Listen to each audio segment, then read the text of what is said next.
Halo semuanya, perkenalkan kami dari kelompok 3 Bebek, Berani Berantas Korupsi yang terdiri dari saya sendiri Zalf Safira, Rio Fadil Akbar, Ania Amalia Putri, Helmatiana Sukmadewi, dan Apriliani.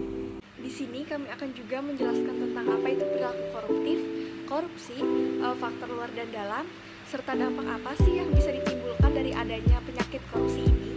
Dan di akhir video juga kami akan memberikan solusi apa yang generasi muda dapat berikan untuk berkontribusi melawan korupsi ini. So, semuanya keep on watching. Nah, teman-teman di sini udah tahu belum sih apa sih koruptif itu dan korupsi itu apa bedanya? Koruptif itu sendiri segala sesuatu perbuatan tindakan yang mengarah kepada tindakan korupsi itu sendiri. Kayak kegiatan buruk seperti contoh menyontek, berbohong, plagiarisme, itu merupakan salah satu perilaku koruptif. Nah, kalau misalkan perilaku koruptif tadi merupakan perilaku yang mengarahkan ke tindakan buruk tadi, sedangkan korupsi secara harfiah merupakan perbuatan busuk, perbuatan buruk, suap menyuap, dan lain-lain. Nah, kalau misalkan orang yang melakukan korupsi disebut juga koruptor. Jadi teman-teman udah tahu ya perbedaan dari koruptif, korupsi, dan koruptor. Jadi sebelum ke faktor luar dan dalam, ada loh 3 hal yang mempengaruhi adanya korupsi ini, yaitu yang pertama, seseorang mempunyai kekuasaan penuh terhadap kebijakan, dan yang kedua adanya economy rights, yaitu dia mencari keuntungan di balik ekonomi itu, dan yang terakhir adanya peluang untuk seseorang itu melakukan korupsi. Nah, jadi jangan sampai teman-teman terjerat korupsi ya.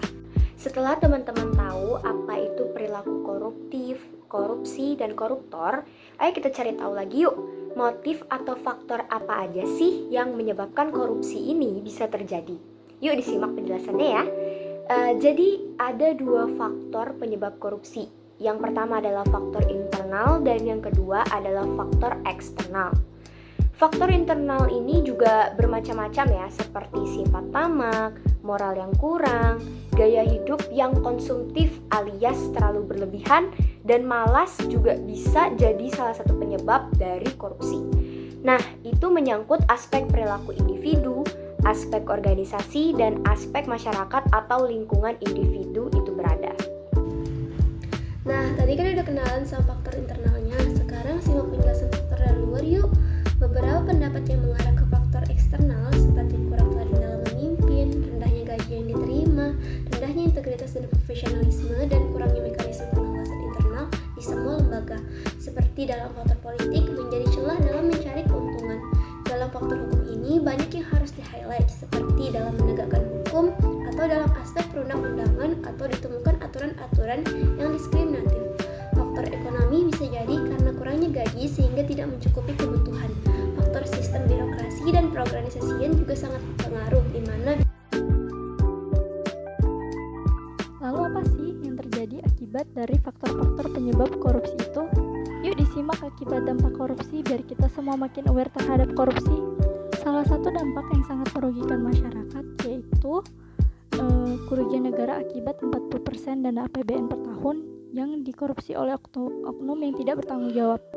Ngeri banget ya teman-teman, dimana itu seharusnya dipergunakan untuk sekolah gratis, biaya kesehatan gratis, modal usaha rakyat, utang negara, dan lain-lain. Mau gak mau kita sebagai masyarakat Indonesia, khususnya generasi bangsa, harus bisa aware terhadap salah satu penyakit ini.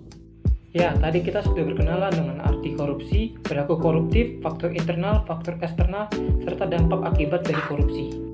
Sekarang solusi apa sih yang bisa kita berikan untuk menghadapi masalah ini?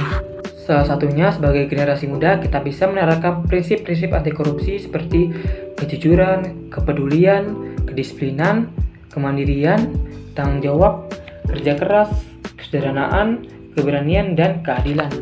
Nah, dengan memulai berani berubah dalam diri sendiri, itu sendiri sudah merupakan salah satu langkah untuk menghindari korupsi. Ditambah lagi, jika kontrol kebijakan, transparansi birokrasi pemerintahan itu mendukung, saya yakin itu bisa mengurangi penyakit yang akut ini.